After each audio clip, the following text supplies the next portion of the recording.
Welcome back, everybody, to Right Answers Mostly, the podcast on what you didn't learn in history class, but you really wanted to. My name is Tess Bellomo. And my name is Claire Donald. And you guys. I can't believe we're saying this right now. I can't believe we're saying it either. We have the one, the only Vicki Gunvalson. She needs no introduction, but you know her as the OG from the OC, Coto Insurance Queen, and co-host of the podcast My Friend, My Soulmate, My Podcast, where she teams up with Christian Grey. Now, every Monday, you can tune in for unfiltered stories from Vicki's wild ride on reality TV, hot gossip, and life lessons. That's right. Vicki, hello. Hello. Good morning. How are you? Oh, we're great. How are you? Good. You guys are dressed like winter. Where are you? Well, we're in LA, so not quite winter. But are you in Puerto Vallarta? Yeah. I thought maybe you were in New York or something. You got the sweaters and the turtlenecks. And Do we look New York chic, Vicki? We just wanted to look like, like businesswomen and professional for you. Well, I had to wear a blazer because we have the Coto Insurance Queen. Of course. You always dress for success. Always. Thank you. Thank you. Exactly. How is Puerto Vallarta? You're renovating still another condo? No. So I'm here at my main home, which is, I just renovated it. It's good now. That one's all done. I'm not going to blur my background real quick, but I've got the whole office set up. It is a 4-bedroom, 4-bath on the 15th floor overlooking Bandera Bay. It's incredible. And then I have another property I just closed down. It's a 2-bedroom, 2-bath. I just put that up for rent. Probably keep it a year or two, and then I'll sell it. And then I got another property that my dad had actually was first owners with part of the development of it. And my sister and my brother and all my, siblings come next week. So, got a lot of fun things. My boyfriend just left yesterday, and I forgot. I only packed my prescriptions for 3 weeks, and I'm going to be here 5 weeks. So he's calling me right now and saying, "Which prescriptions do you need?" And that's a good man right there to pick up your prescriptions. That's right. Well, he's at the house, so he's heading to Phoenix, and then he's coming here next Friday. So, well, you're getting an award in Kansas next week or this week, Vicki. I know. I'm so excited. It's my first year ever since I've been starting insurance since I was 28 that I wrote $20 million of insurance products, which is a big deal. And I only worked 6 months, so. I got a black velvet dress and I'm long and very fancy.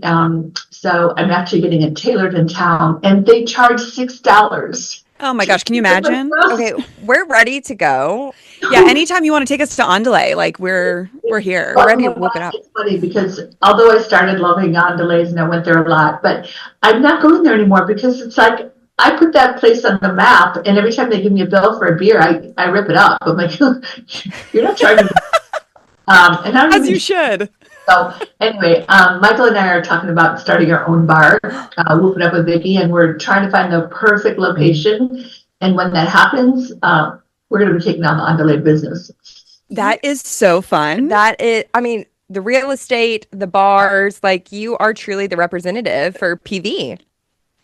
It's pretty incredible here. It's this hidden secret. So Christian Grey Snow, was here this weekend. We did 2 podcasts from here, and he was like, I wouldn't even know Puerto Vallarta existed except he came for my 60th birthday after we met via social media. So he's here with 8 of his friends, and one of his friends is celebrating his birthday, and they have a house up at the Coach's Chinas, and I went over there a couple days, and they're all like, we don't want to leave. I'm like, I know.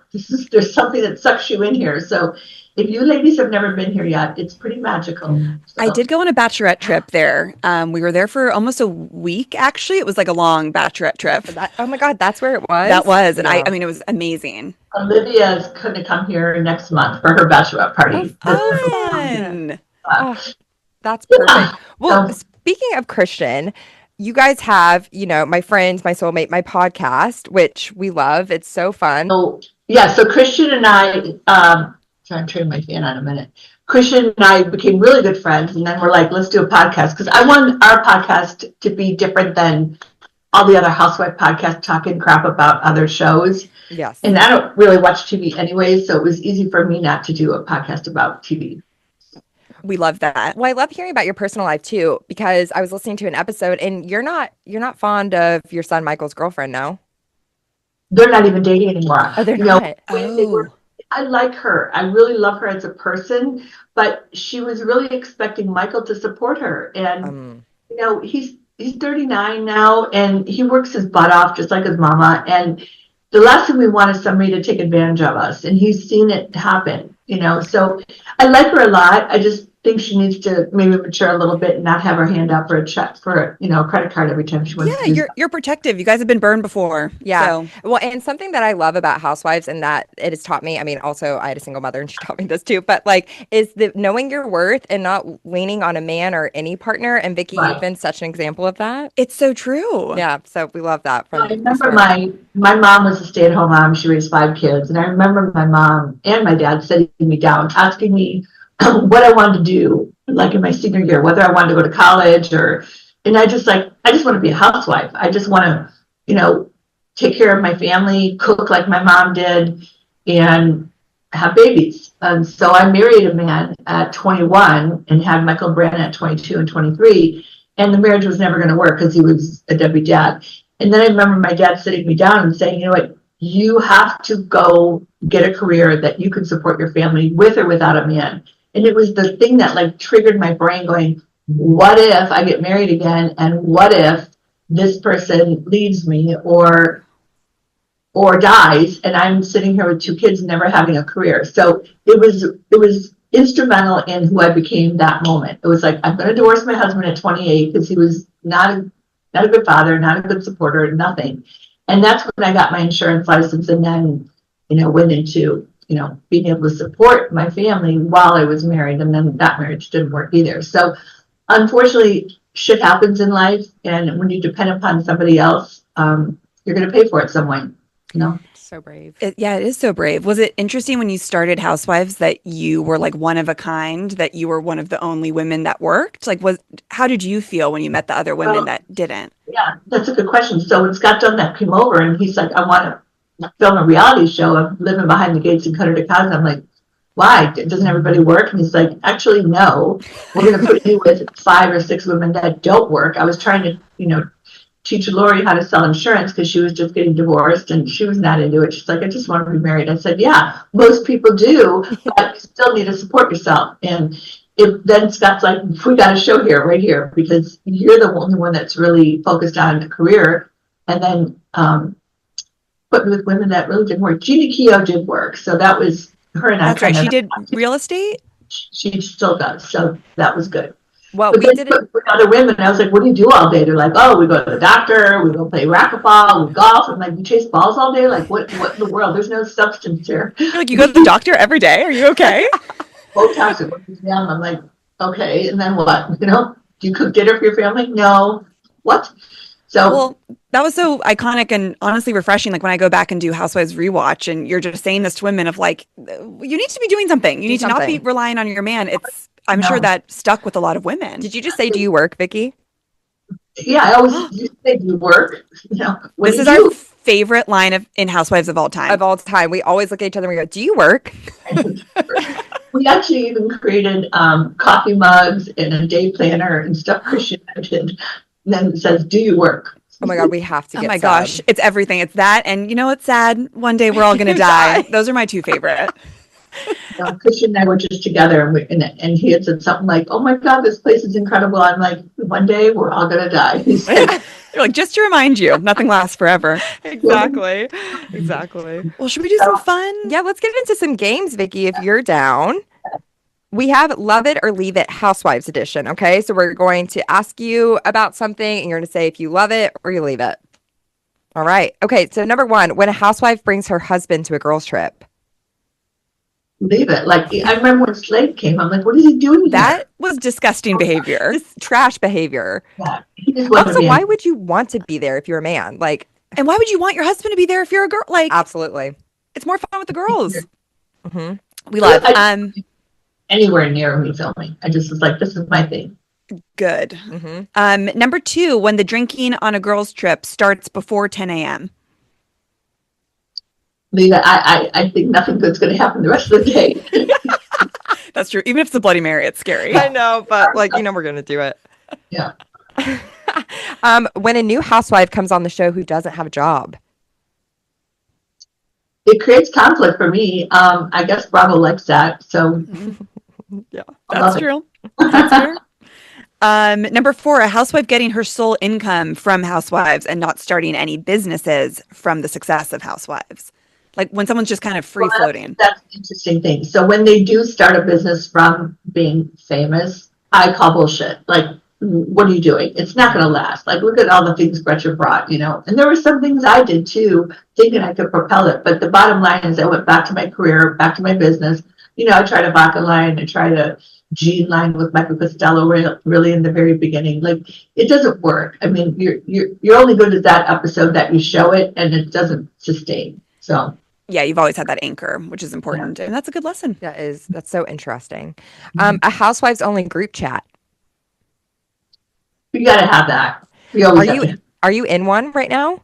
No. Nope. What did I got- it used to be like when you were filming the group chat? Like, was it a nice space? Was it scary? Were people So, supportive? Kind of like, what are we wearing? Who's mad at who? You know, so because Were they like, I don't even really know if it was real. Like, I was like, are we really fighting? Why are we fighting? You know, that's so interesting. I've never even thought about that. Yeah, truly. Were I'm there not a fighter at all. Like, I hate conflict. So I'm probably not the very best when it comes to stirring it up, you know. Oh, but you give us so many good moments I know, when you're but you in the give us so conflict, much. Vicki. No. Andy asking the hard questions at the reunion. I hate that. Yeah. I really do hate that. That must be scary. Yeah. Do you have any idea what he's going to ask you at the reunion before? It's like, You can pretty much guesstimate because you know what the season was about, and then, ugh, you've had to deal with some like intense questions, Vicki. God, you have. You're strong. very. That's not fun, but you know, you look at that day, it's just the worst day of your life, and you got to get out of it. However you can.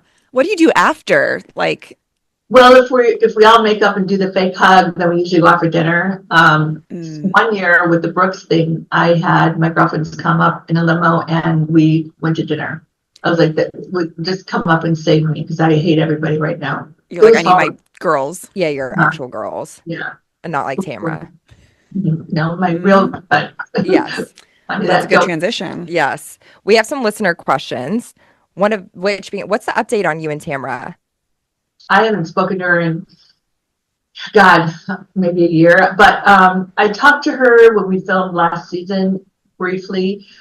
The reason why I pulled back is because I didn't like the way she was treating Shannon. Her and I never had a conflict, but I don't like the way she treats people. And I knew I would be next if I stayed around her and became friends with her again. And people don't change. You know, if it wasn't on me, it would be on Emily, it would be on Shannon. And people used to come up to me, strangers, friends, clients, and say, "Are you really friends with Tamra?" And I'd have to say yes at the time. And then they're like, "But you're nothing like her. How can you be friends with somebody like that?" And then I started thinking about it. Birds of a feather flock together. And I can't be around people that are so mean and so brutal. And maybe she's doing it for the show and good for her if that's what she feels is important. I don't feel it's important to be mean to be on a reality TV show. That's not who I am. It's not who I want to be. Maybe that's why I'm not on full time, you know, is because A mistake. I don't play the A game, mistake. you know. Yeah, her cycle is very disturbing to watch because, like, when she shines her light on people for a few episodes, you're like, oh, I can see how someone could fall into being like, she loves me and she's so funny and strong. And then just in an instant, she becomes so cruel. We actually think she might have some of the darkest energy on Bravo, honestly. Yeah. I think top 3. I completely agree. It's a Well, little. I filmed the finale when Jen and Ryan had their engagement party. You always have to have a theme for the finale. And one year was my engagement party with Steve, but this year was Jen and Ryan, you know, their engagement party. And I walked in and I saw her in her purple. We're supposed to look like gaudy housewife or gaudy bridesmaids. Yep. And I walked in, I was like, ugh, I don't even want to say anything to her. But we never had any conflict. It was just, I don't want to see her. I don't want to talk to her. Mhm. So I kind of stayed away from her with Michael. And Michael doesn't get this whole fighting thing. And I was like, I don't want to get him involved in this. He would like go, what the hell are you doing? So I stayed away from her. I talked to Katie. I kind of stayed away from her. And then one of the producers came up to me and said, you know, you're really staying away from Tamra. Why don't you go up and talk to her? I said, I can't. Like, I literally have nothing to say to her. This whole season, the way she's treated Shannon, not me, Shannon.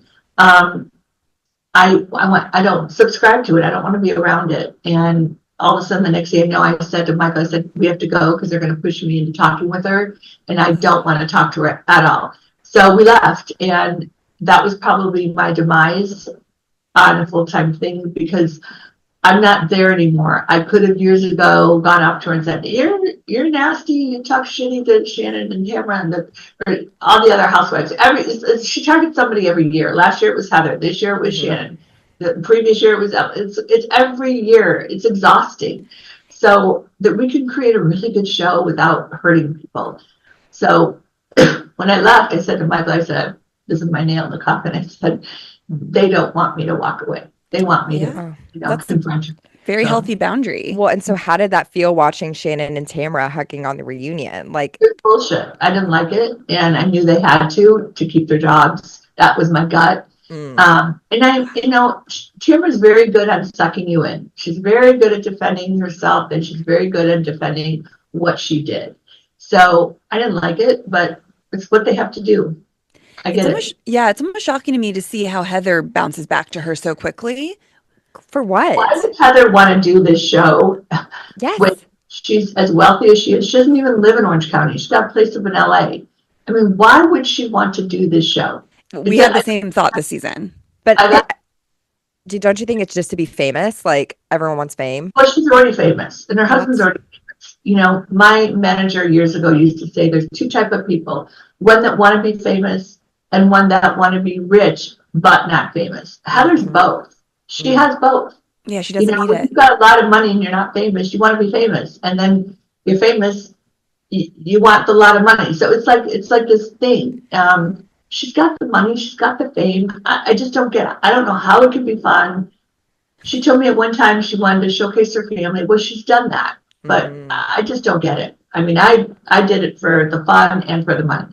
Yeah, of course. And I respect that. It must have been kind of fun sometimes. It was. I mean, Housewives truly is such a revolutionary show. There was nothing like this before, and you were the first to do it. When did you see the impact of Housewives? Because you couldn't possibly have known where you would be now. It's probably season 3, 4, after people really, I went to Europe with my family, the family van moment, and people recognized me there, season 2 or 3, and I was like, what you're watching it in Europe?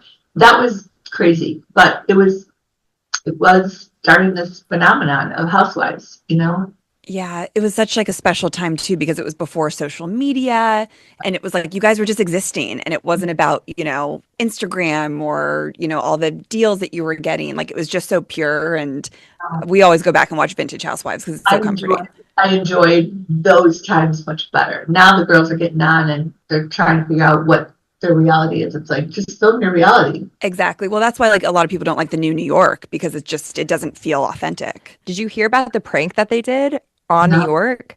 No. They did a false pregnancy prank against the viewers. It was very strange because they don't have enough drama. Yeah. The Bravo community was not happy, Vicki. They were not happy. We also wanted to ask, so you and Shannon are good. You guys are still friends? When we were doing our show, my hair looks like shit. It's all frizzy and curly because you look gorgeous, Vicki. No, embrace the curl. Yeah, embrace the Puerto Vallarta humidity. Oh, that's great. So I love Shannon. She's like my soul sister. We're 2 days apart. I don't see her much anymore. She's got her girls home from the holidays, and she's going to start filming again. And it's hard. We had the Shannon and Vicki show. We don't have any new shows booked yet. We sang, we danced. We had a lot of fun. The people that came just said, "Oh my God, so much fun." We had Doug Buden as our MC. So I don't know if we're going to continue it or not, but I miss Shannon because we were doing the show together, and then now she's going to do the TV show. She's going to film a reality show. And so when you don't see each other, you tend to kind of drift away. So we're always rooting for Shannon. Yeah, you guys are our Aries queens, so we hope that you guys will get back out because we'll be there front row. We of course we will. Yeah, we're definitely ready for it. We'll be fine. It's just time. It always is. Mm-hmm. It always is. Well, we do have a fun little game. Yes. which is finish the quote. Who said it on OC? We think that you'll get. I think you'll be good at this. I think you'll get this one. Okay, so number one, money is a girl's best friend, and I love friends. Is that Gina? Yes. Well done, Vicki. Okay, number two. I think it takes strong survival skills to be a housewife in Orange County. Not me. We'll give you a hint. You did not like this woman, and you guys went on a trip where you were in a wheelchair at one point. Tamra. Oh no, I don't think it was. Oh, the wheelchair. Was it not the wheelchair? The wheelchair. It's not Iceland? No, I think this was before. It wasn't the skiing. Oh gosh, now maybe I. It's the snow trips. It's Peggy. Oh gosh, yeah. She was so fake. Oh my god, my hair. You have So- gorgeous, Vicki. Yeah, I don't remember that with her at all. She was- You forget that. Yeah, Yeah. she was a little bit forgettable. Yeah, Number three. Well, of course. we know. Do you you work? You know that you're also one of my top like GIF gifts. Always. This is Satan's work. That's a good one. Yeah, And you know what? You know when Satan's having his way with it. You So- sure you do. sure do. You sure do. Okay, after my party, there's no way I'm going to be around Gretchen without some moral support. So I brought Vicki and Mace. Tamra? Yes. Yep. Yeah. She had some good lines, you know. Yeah. And you get wasted thing. Congratulations. Number five. Everybody's right. You can't take the trailer out of the trash, or whatever the saying is. You take the trailer out of the trash. She's not your favorite. This was maybe season 4 or 5, I want to say. Well, we were talking about Tamra, I think. Oh. Yeah. I don't know. I don't remember who's It's it. Gretchen. Oh yeah. Gretchen said it. And our last one. I'm sorry that you don't have any feelings and you're a bitter old lady. Ooh. I think they were talking about Tamra, but I don't know who said it. Lizzie. Yeah. Lizzie's a hot woman. Yeah, Lizzie was really hot. Yeah. What do you think? Not for you. No, she's beautiful. I like Lizzie. We've become friends. She's Oh, love that. She and her husband split up. What was his name? Christian? I think good. so. They did. He Yeah. was one of the hottest housewives husbands, I think, ever. Who do you think's one of the hottest housewives' husbands? You mean in all the franchises? Yeah. Like if you had to go out on a date, if you were single. God, my hair. You know, as I get older, I'm not attracted to anybody. Like it's like everybody just seems like. I mean, I always used to think Mauricio was hot. Yeah. Yeah. These two. Yeah, he's hot. He is Yeah. hot. He is hot. I He's mean, universally hot. that's true. It's like objectively. Yeah. Yeah. Not bad. Not bad. Okay. We have another little game. So we are a history podcast, and we're going to ask you between these historical subjects who you think would make a better housewife. We've covered all these women before. So number one, Kris Jenner or Martha Stewart, who would make a better housewife?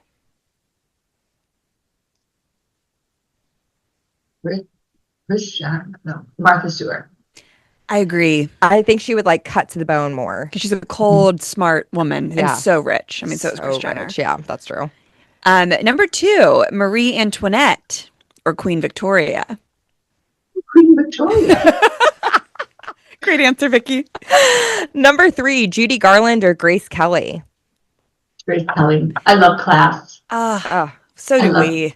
Yeah. class all the way. Class always wins. My mother used to tell me that. My mother could walk, out of any room, anything, and people would stare at her. She was stunning, and she always dressed for success, and she never worked. But my father used to look at her and say, "Isn't she beautiful?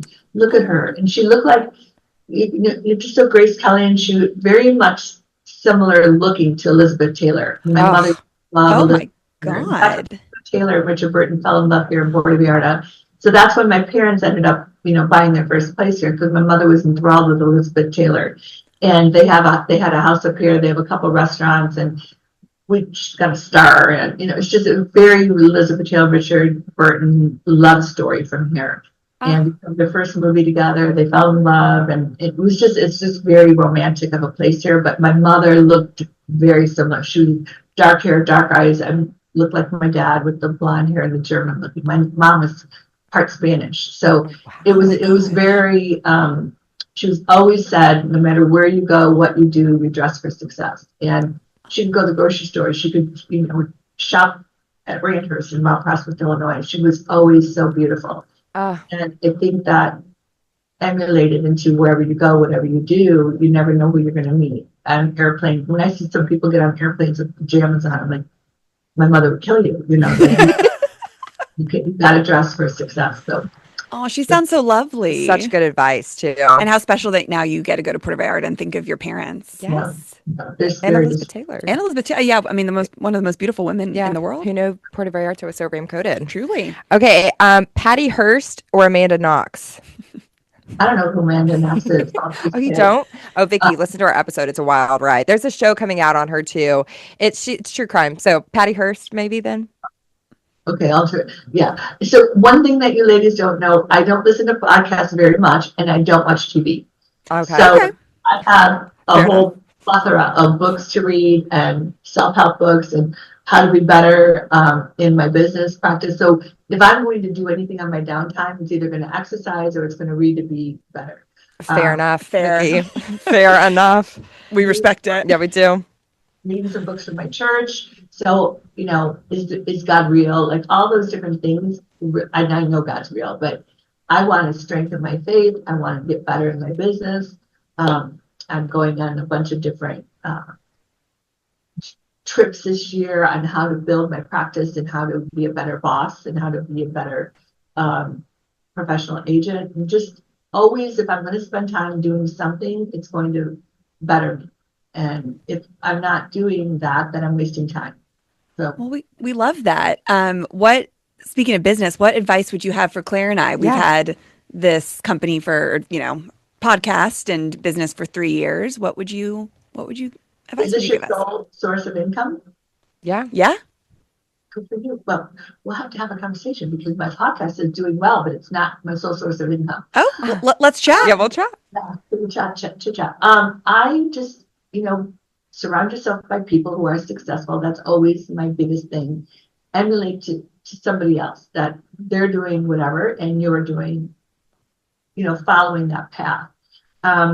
Because if the podcast ended tomorrow, what would you guys do? That's always what I have a backdoor plan. So I look at myself as a tree and I've got branches and I trim the branches that are dead or ones that are not profiting financially or spiritually or mentally. So I always feel like you have to have more than one source of income. I've got like 6 and I might want 7. So I'm constantly looking at what branches I can trim off and what I can do to make the branches that I have healthier. And it's I'm a very focused. So like my desk is filled with a business plan for this year. When I come here in Mexico for the month of January, I'm 100% focused. Nobody's here with me this week or next week. Michael and I go to Kansas on next Tuesday, and then I get my award. But I feel like I use this time by myself. I don't turn the TV on. I don't turn the radio on. I don't turn Sonos on. I'm 100% focused. I'm going to go down and take my 3-mile walk and come back and then get back into my Zoom calls. And so I think that there's so much time wasted on so many people on doing stuff that doesn't better them, that they really need to look at, what they can do to either get healthier or more spiritual or more, whatever it is that they want to do. They focus on that, not be all over the place. Such good advice. You're an inspiration. We love that. We're going to start thinking of ourselves as trees. We are trees. Yeah. We are trees. Yeah. We'll talk offline. Yeah, that's right. Cut off the dead branches, even cut off the people that suck the life out of you. Well, and we have been on that journey. Yes. know how to do that. Good. That definitely is like once I think both of us hit 30. Yes. That was something that was very apparent to let go of people that no longer serve you and drain you. Yeah, we've both done that. We've been on that journey. We sure have. The Rammies know. They know. Well, should we do our final question? I know that we're just about at time. Vicki, we ask this to all of our guests, and you can choose either one that you want to partake in. We usually ask everybody if you could smoke a joint or drink a cocktail, either one, with one person, dead or alive, in history, pop culture, a housewife, who would it be and why? Well, I've never smoked a joint. So I'm going to have a cocktail with my mom and dad. Oh, I love that. And full circle to what we were just talking about.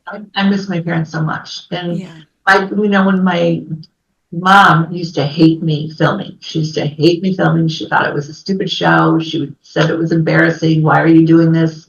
And then my dad was so proud of me because it was starting to film after my dad died. So my dad was gone, and then I started filming, and my mother hated me doing that. She didn't like me living in California. She wanted me to move back to Chicago. And I said, Mom, I will move back to Chicago after I get done filming The Housewives of Orange County. She's like, this is ridiculous. How long is it going to last? I'm like, 18 years, Mom. So, but one of the things that I didn't take advantage of enough was spending time with them because I was so busy, especially my mom. I was so busy running my business, taking care of my kids, filming the reality show, that my mother used to say, whenever I call you, you're always so busy. And now when I call Brianna with 4 kids, she's like, Mom, I'm really busy. And I go, there's a song about that. It's like you're looking at your past as your future. And I have to respect that Brianna's busy, but it's like, can you call your mom back, please? It's been 3 days, So that's the hard part, is just taking that time. Then that's such a good reminder too, Absolutely. for everybody listening.